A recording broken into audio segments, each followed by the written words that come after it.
International Wives of African Men. I'm Bakita. I'm Latoya. Let's talk about our topic of the day. Yeah. Okay. So I'm going to repeat this in the best way that I know how.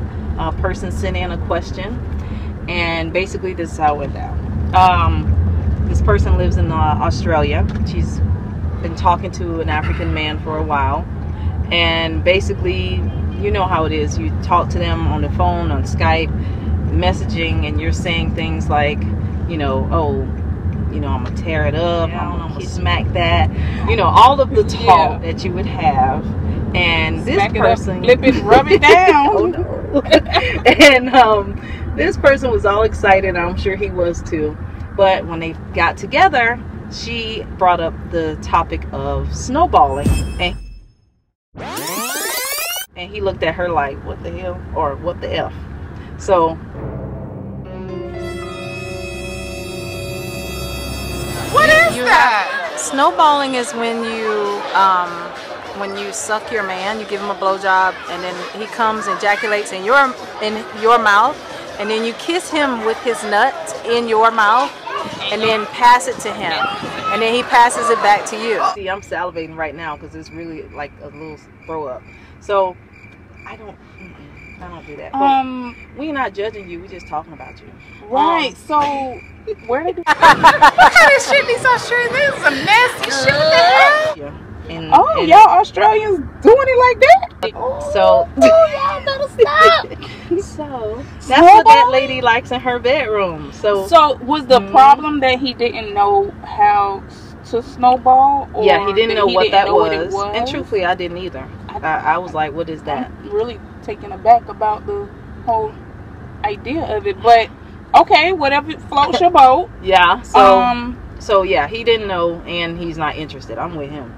I mean, it's a lot of stuff I do like, but that's not one of them. So she told. Right. So how do you deal with his sexual experience? I mean, because a lot of times, African versus even just American, they're two different levels. Right. But would you be willing to teach him? Yeah, of course. I mean, like, to me, I look at it like this: that he was teachable, and he was willing to learn. Right. Then I would teach him. You know, but if he wasn't, if he was just like my way or the highway, I'm like, okay, no, we're not gonna do that. Right. Like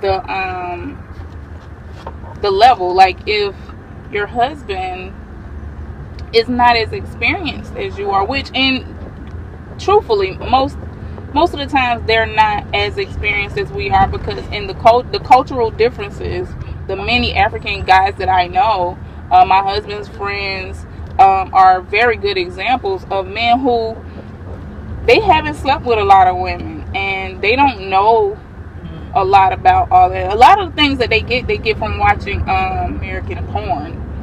I don't know, like, but then again, they may expect too much. Okay, but because I know they expect that American women and European women are loose, very loose. I think and we just turn all kind of tricks and stand on heads, and well, we may. Yeah, but we may not either. There's a halo. Where's the halo? It's there. Talk about the man and the woman in that situation. How about, you know, you just teach him, or be patient enough to teach him? Because actually, at the end of this, her reaching out, she said, "Should I leave his ass?" And I was like, "Dang." Right. Oh, I mean, is it that serious? You gonna leave your husband over snowballing? I don't think it's that serious. I think over some nasty shit like. No, right? Or see you for some nasty. Got their little freak side. Everybody got their little. That's what we said. That's just some shit I ain't into. Yeah. If your man is not into that, please respect that. Yeah. You have to respect each other's boundaries. Right. It's just certain things they just not gonna do. No vampiring, none of that. No. What's vampiring? Look at God. Look at him. Help me. You was all in Thailand and stuff learning. I got that from America. Oh, Lord, that sounds like another show for another time, Interesting. Okay, no. I know everybody want to know now. You done mentioned it. What's vampiring? Okay, I probably made up the word. But that's basically when you're on your cycle and he still wants to eat.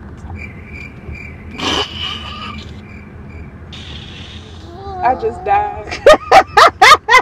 I came back, but I died. That was a quick death, but So do you kiss him and all after that? I'm glad I got my fan. Oh, Jesus. Boo, what you think about that? Ew. Vampiring thing. I think I just made up the word. Don't go online and look it up. I think I just made it up. Vampire, not just vampire, but vampiring. Hey. Shit. That's out of our level of It freakiness.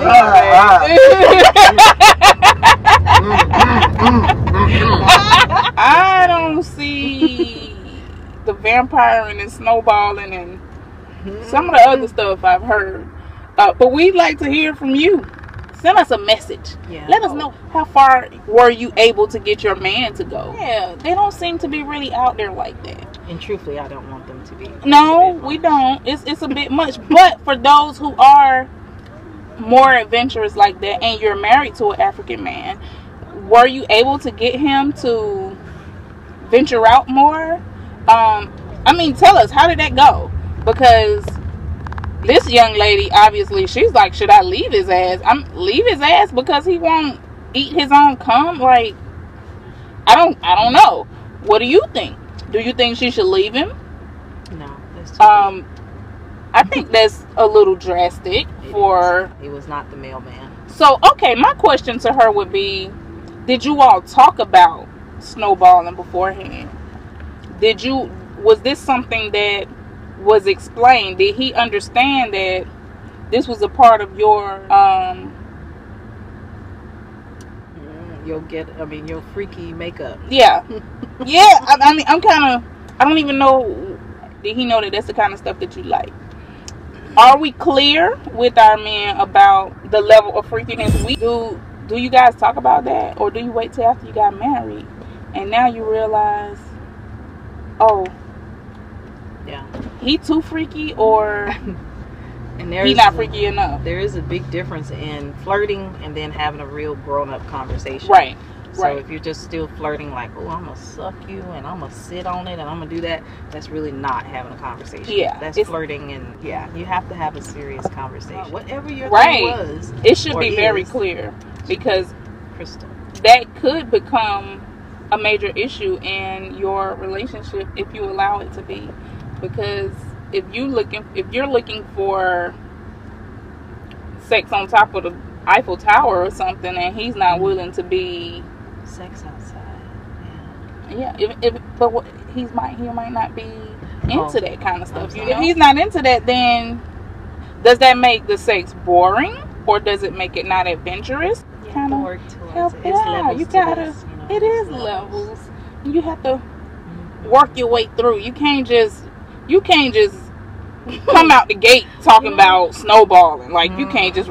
And another thing, I guess, and I can only speak from American side because that's where I was born. But we tend to be over sensationalized, so we could get bored really easily. That's absolutely and true. Really quickly.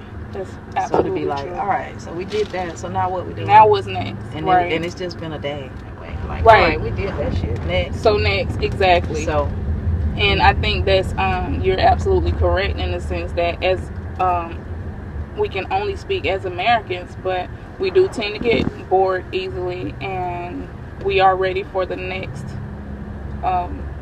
level. And how many levels are there? I think the levels might be a little infinite,